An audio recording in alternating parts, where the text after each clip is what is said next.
قم فانذر، قاف پر ہے اور میم ساکن پہ اظہار شفوی ہے. فانذر، فا کو جلدی پڑھنا ہے، حمزہ اقصی حلق سے ادا کرنا ہے، نون سے ملانا ہے، نون ساکن کے بعد لال آنے کی وجہ سے اخفا ہوگا، ان کے بعد چھپائیں گے، لال نرمی سے پڑھیں گے، را باریک پڑھیں گے. فانذر،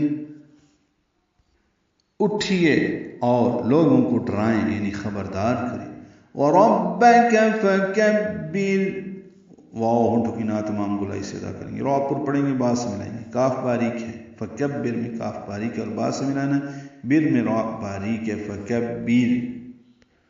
اور اس آیت میں دیکھیے کہ ربک میں را با کاف ہے، آگے فا آتا ہے، پھر کاف با را، اور آخر سے اگر پڑھیں تو را با کاف فا.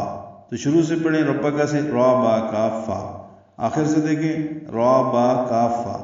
تو یہ وہ مقام ہے کہ جس سے سیدھا یا الٹا ان دونوں الفاظ کو، ان دونوں کلمات کو دیکھیں یا پڑھیں تو ایک جیسے ہی بنتے ہیں. اور اپنے رب کی بڑائی بیان کریں.